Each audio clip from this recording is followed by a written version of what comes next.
If you want to dialogue, go dialogue with the people who died. End up like a dialogue huko. Yeah. Members of parliament who voted yes. You want our forgiveness? Go and resurrect everyone who has died. Yes. Ensure there's no one in hospital who has bullet wounds. That's the only forgiveness you're going to get. People died because these people voted the wrong way. We told them don't vote yes. They voted yes. They did not listen to us. You can dissolve the government and go home. It's not a must to run this country. There are 12 million Kenyans. This idea that Kenya will be stuck if he resigns, it won't be stuck. Because when he resigns, it goes with the Rigathi and all the baggage that he has. It goes with all of them. Actually, we're even calling for the Speaker of the National Assembly to dissolve Parliament. How are you? I'm in good health, but I'm very, very tired. It's been a hectic 3 weeks. So I'm looking forward to the time I can get time to sleep and rest. Yeah. Okay. Maybe you can tell us today, do we have any fresh statistics on people who are missing or abducted or anything like So that? they've been collecting actually, but I think the number of the dead as we speak is about 51. Because people who are in hospital are coming to the gunshot wounds. That's very sad to hear. And of course, I have to ask you about just where we are right now in the country. Of course, the president yesterday dismissed his cabinet secretaries. Do you think we should continue keeping up the pressure ama to decrease? Pressure ongezeke kwa sababu one of the things that actually is hurting me, I've been to about 5 funerals and there's no apology from the government for those who died, like an official apology.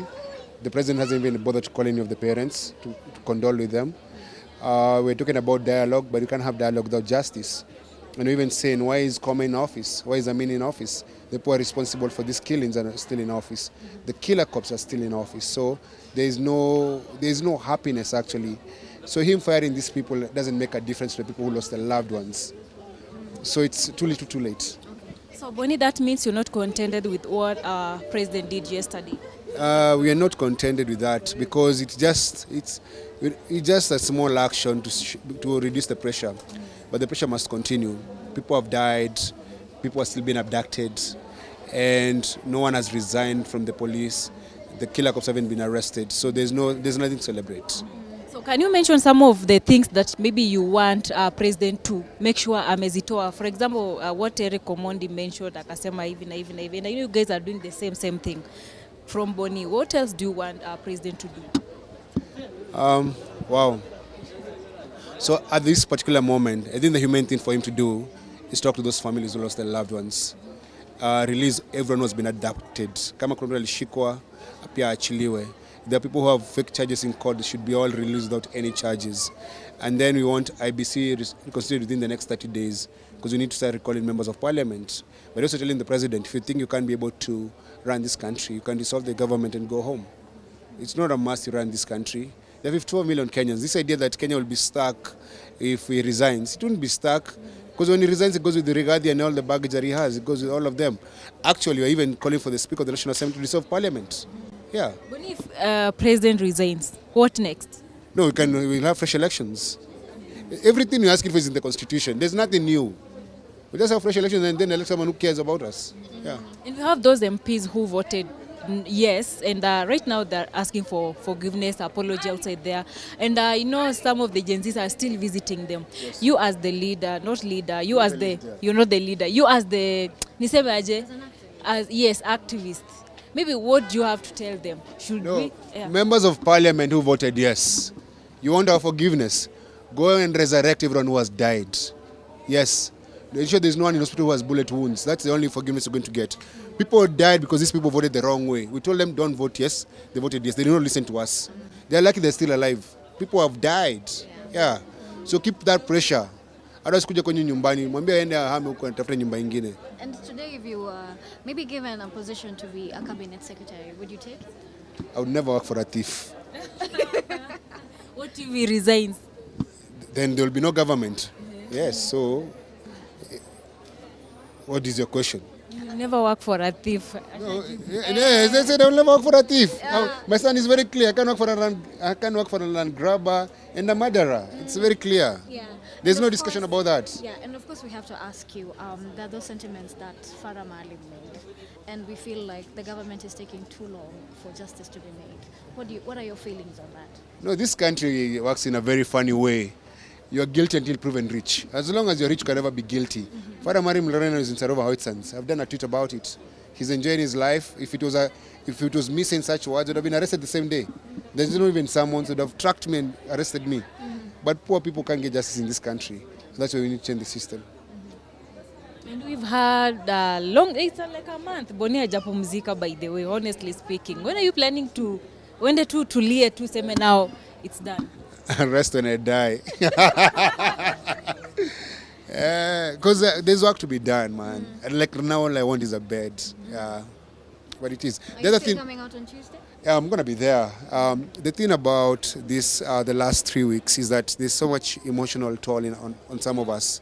We've been to the mortuaries, we met the families, so a lot of crying, actually, a lot of nightmares. Yeah, and sometimes a small drink like this, because you're trying to sleep and cope with life. It's very hard, actually. I need to see a therapist. That was my next question, because you've really been working so hard, and people think and feel like you're not maybe okay. So how are you doing right now? Let's say mentally, are you okay? I'm not okay. I'm mentally fatigued, emotionally drained. I'm tired. I'm just, yeah. I think it's very sad that people are burying their loved ones because they went to a peaceful protest.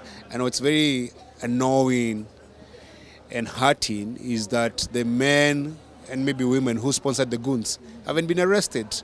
And the killer cops are still free, and they're going home to their parents every day, or their wives and husbands every day. While some other people are just crying because they lost their loved ones. So I'm feeling that pain, because before 2 weeks ago, I'd never been to a protest where someone died. Never, ever in my life. So the first time in my life where I went to a protest and someone died.